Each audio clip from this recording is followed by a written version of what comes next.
Interview. Est-ce que vous êtes chaud pour le show? Oh.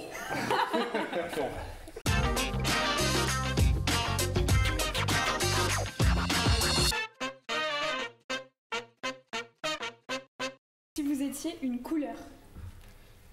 Rouge. Et si vous étiez un sirop? Raisin. Si vous étiez une affiche de film? Spontanément, je dirais La Strada de Fellini. Si vous étiez le scénario d'un film d'action? Non, bah, celui que je préfère, c'est Piège de cristal, avec Bruce Willis. Si vous étiez une romance? Ah, je dirais La femme d'à côté, de François Truffaut. Si vous étiez un objet sur un tournage? La caméra, quand même. Si vous étiez un personnage de dessin animé? Ah, j'aimerais bien être Bambi, encore. Si vous étiez un fromage? Allez, Cantal. Alors, quelques questions sur votre film. Comment avez-vous découvert l'histoire de David Comet? J'ai découvert l'histoire de David Comet par la télévision. Je dis toujours, c'est important pour un réalisateur d'être ouvert sur le monde, de lire la presse, de regarder la télévision. Moi, je suis très télévision, j'aime la télévision, je la regarde beaucoup. Et là, on est début 2018, je regarde les actualités régionales à Marseille, où je suis au montage d'un téléfilm, déjà avec Sabrina Ouazani, illettrée. Et je tombe sur ce reportage sur ce David Comet, 35 ans, au nord de Toulouse, qui, en 2015, pour sauver sa ferme de la faillite, a créé un cabaret. Et j'aime ce postulat, un vrai coup de foudre pour cette histoire. J'appelle tout de suite la productrice, Sophie Réville. 2 semaines après, on est chez David Comet, on s'entend bien, il me raconte un peu sa vie, et on se lance dans l'écriture. Donc, qu'est-ce qui fait que, réalisateur, on a un coup de foudre pour une histoire, on s'y reconnaît, et puis on a envie de la transmettre. Alors là, je trouvais qu'il y avait quelque chose de très positif. Il y a eu beaucoup de très beaux films, mais très tragiques sur la situation des paysans. On sait qu'il y a 250 suicides par an, que c'est un métier vraiment dur. Mais là, il y avait matière à ne pas faire l'économie des difficultés des paysans, et en même temps, par son histoire, proposer quelque chose de très positif. Une réponse au désespoir par la fantaisie, par le spectacle. Et alors, on se demandait pourquoi l'histoire se passe-t-elle dans le Cantal et non dans le Tarn? Je n'ai rien contre le Tarn, c'est une très belle région, mais je ne la connais pas. Et comme réalisateur, on filme mieux ce qu'on connaît, et où on se sent bien. C'est vrai que moi, je suis de Lyon, mais avec mes parents, on a toujours beaucoup été en vacances en Auvergne, et notamment dans le Cantal. Moi, j'y ai beaucoup marché, j'aime beaucoup marcher. Et c'est des paysages qui me correspondent davantage, et que j'ai envie de filmer. Vous savez, les paysages, les lieux, c'est comme les acteurs, les actrices, on a envie de filmer plus certains paysages que d'autres. Et là, j'aimais ces grands plateaux qui évoquent un peu l'Écosse. J'aimais ce côté western un peu, qui me faisait prendre un peu pour un réalisateur américain, des fois, avec le pick-up, avec la musique country et ça. Je pouvais me la péter un peu réalisateur américain. Mais donc voilà, dès l'écriture du scénario, c'est sûr que c'était le Cantal. Okay. Alors, on va revenir sur des questions un peu plus globales. Avez-vous un objet porte-bonheur que vous apportez sur vos tournages? Pendant longtemps, j'ai eu un chercheur de chant, vous savez, que j'adorais, un vieux chercheur de chant. Et puis, je me le suis fait voler un jour, donc je n'ai plus d'objet fétiche. Quel est le dernier film dont vous êtes sorti avant la fin? De ma vie, sans mentir, je ne suis jamais sorti d'un film avant la fin. Parce qu'il y a toujours dans un film, pour moi, du plaisir de cinéma. De toute façon, c'est rare quand même que je sorte d'un film en n'aimant pas du tout. J'aime pas tout, mais quand même, moi, dès qu'il y a cinéma, ça me plaît. En plus, je suis très bon public. Je me régale, en effet, moi, aux gros films d'action. Ma passion, quand même, qui vient de l'adolescence, mais qui est restée, c'est quand même le film fantastique. Moi, c'est le film d'horreur, ma vraie passion.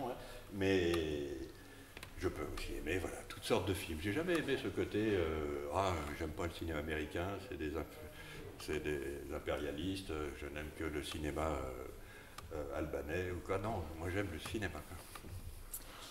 Quelle est la ville dans laquelle vous avez détesté tourner?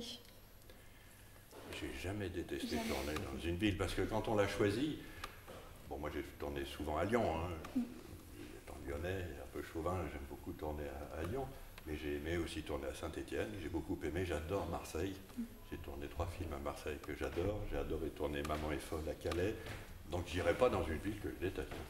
Et si vous aviez une ville, au contraire, que vous adorez, que vous préférez? Si j'ai une ville... Pour tourner, oui. Tout de même, j'aime beaucoup tourner...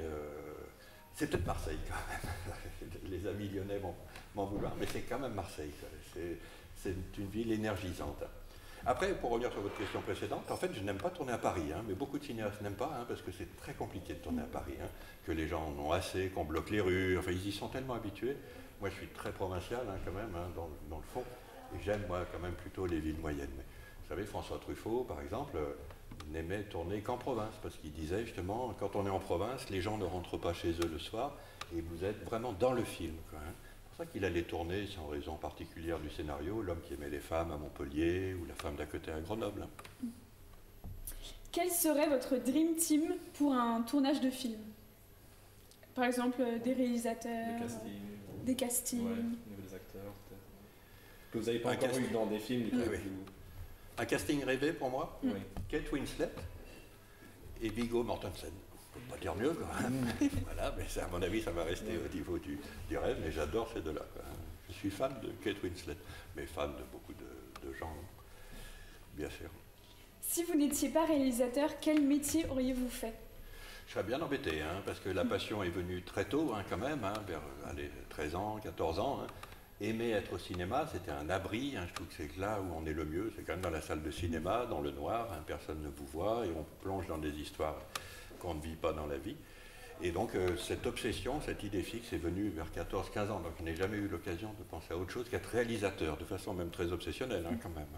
Parfois, je me dis, mais quand même, je n'aurais fait dans la vie que ça, quoi. Essayer de faire des films, voir des films, lire sur les films.